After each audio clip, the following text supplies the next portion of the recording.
section, y'all watch yourself, folks. We're going to rub a few of these little vines and trees. Get to the back, it's going to widen up.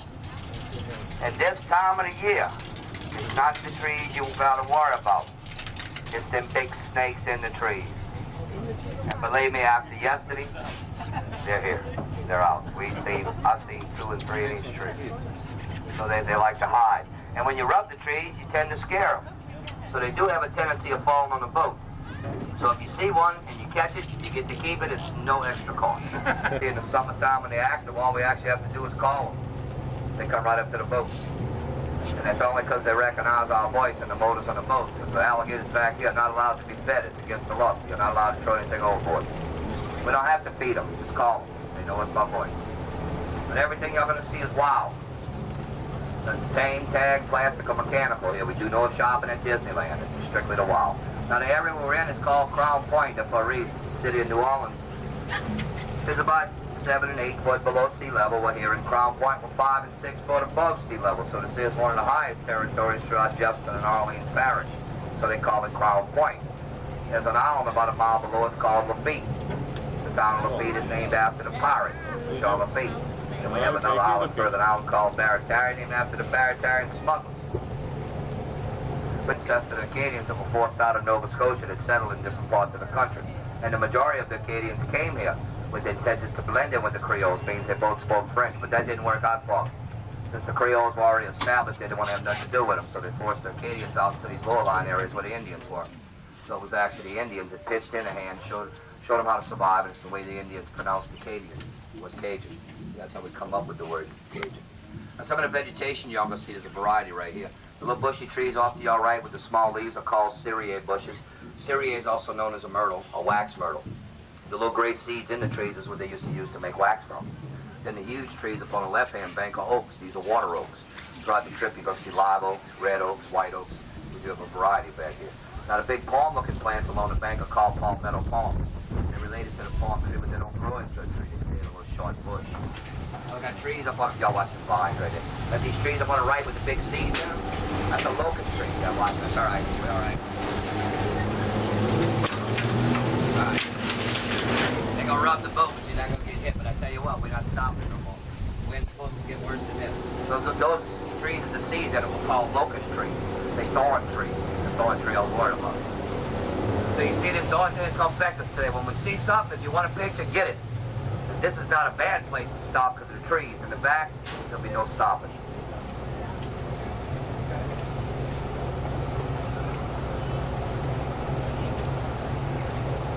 We got a lot of maple back here too, red and silver maple.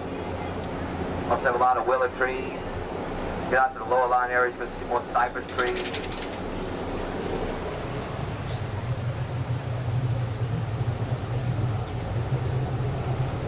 Got a lot of far-bearing animal back here too. Nutria, beaver, muskrat, mink, otter, raccoons, squirrels, rabbits, wild bull, white-tailed deer. We also have a lot of possum and armadillos. Now we get some coyotes and bobcats in there. So anything and all you'll study before me, let me know. Now what we're going to be riding through today, folks, is canals and bayous. So down here in Louisiana, we got rivers, bayous, and canals. The difference is, a canal like this is a man-made waterway. A river and a bayou is a natural water flow. And you can easily tell the difference.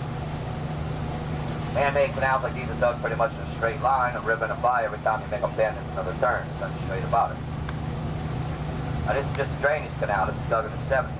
Canals we're going to turn into next were dug in the late 50s, early 60s by the oil industry.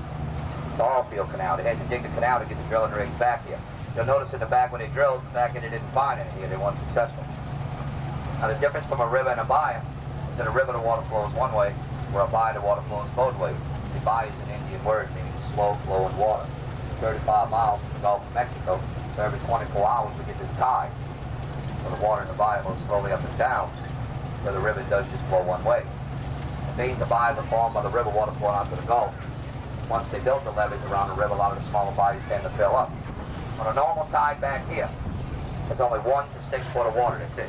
Although the tide is about 1.5 feet above normal today. But even at a foot deep in here, if you tried to walk it, you'd sink several feet in the mud. It's got a very soft, muddy bottom. There's still salt water? Fresh water. Salt water, you got to go 10 minutes. It's that close. It's more fresh than brackish because you wouldn't have all this vegetation. 10 minutes from here is actually brackish.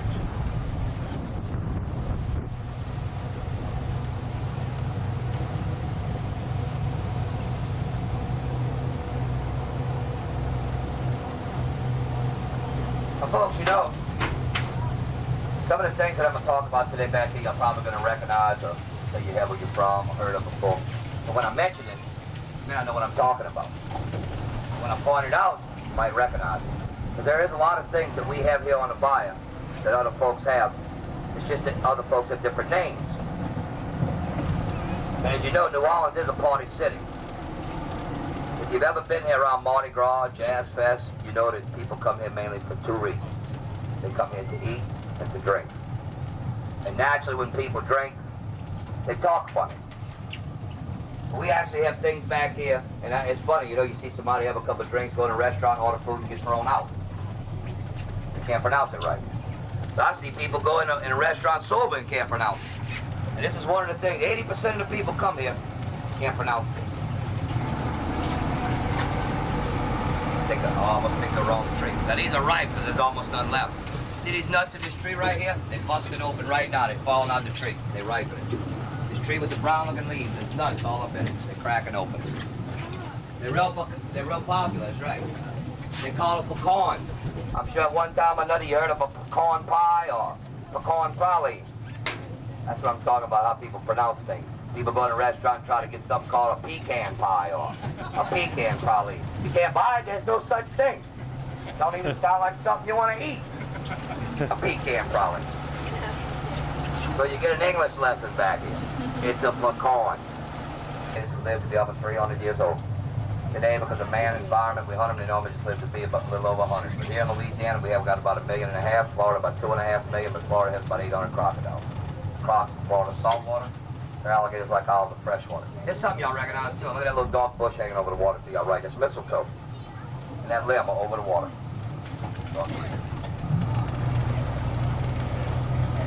See, the alligators we have here are different than the ones in Florida, because Florida alligators hibernate or lay dormant. The Florida alligators eat 11 months out of the year. Here only 5 and 6 months, and over there they mate twice a year, and here they only mate once a year. Besides that, they're pretty much the same, except the Florida alligators are more aggressive. But it's not the alligator's fault, it's man's fault, so we finally realized it. You see, we get so much of our stuff. We catch our own oysters, our own shrimp, our own crabs, our own fish. Anything we want, we go get. Ourselves. That way we know it's fresh. That's our own frogs. And when we want to eat something that tastes good, we have something that tastes exactly like alligator. But when you eat it, it's so tender, it's delicious. Frog legs. You fry frog legs, you fry alligator, tasting it, it's the exact same taste. It's just the frog legs are nice and tender, and alligator you just chew and chew and chew. So to prepare it, it's just such a hard deal to prepare. First, it's a federal offense to go kill one. Then you got to worry about cleaning it. Then you got to marinate it to prepare it. It's just a lot of trouble. It's not worth the trouble. But instead of using it for crab bait, they'd have made a delicacy out of it. Everybody comes, but people come to Louisiana.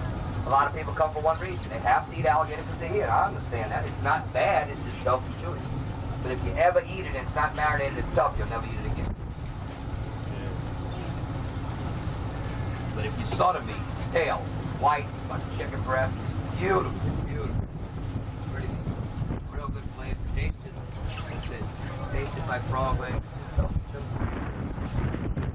They're gonna sell it for $6.50 and $8.50 a pound.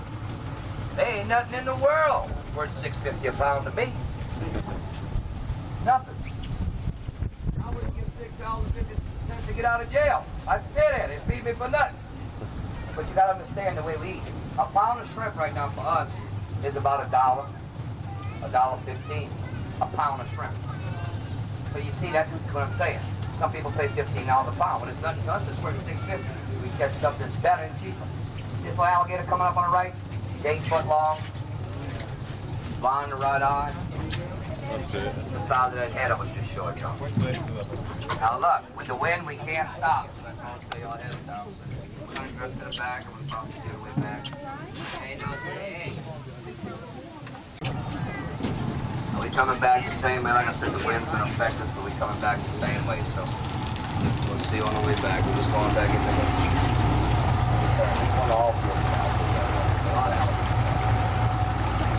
Later on, when we take you on to a bar, you're a natural over there.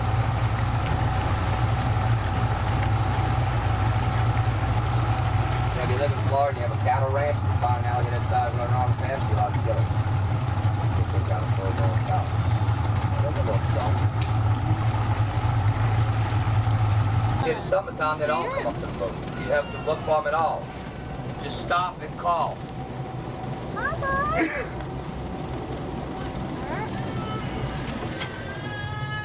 Come see, boo. Come here. Come on. Come on, boo. Come on. Come on. Come on. Come on. Look at all the kids. Pick anyone. Yeah. It's coming for you, David. Huh? Yeah, Look at see my grandson the book. If he'll run. Well, everywhere but Louisiana is because of the size. They live to be so long. You know, so old and they get so big. These alligator snappers have 7 types of meat they're very good eating. Imagine these turtles get big. This is a small turtle. This turtle's only 95 pounds. That's little. They get 3 times the size. They can get 250 pounds or better. This turtle at 95 pounds is almost 100 years old. They average about a pound a year. They live 300-400 years. So this is not a big turtle at all. But even at this size, it's hard for him to go after his prey. So he's designed to lay on the water in 3-4 foot of water without moving and look like a stump. So the fish should all hide around his shell. So he gets protected.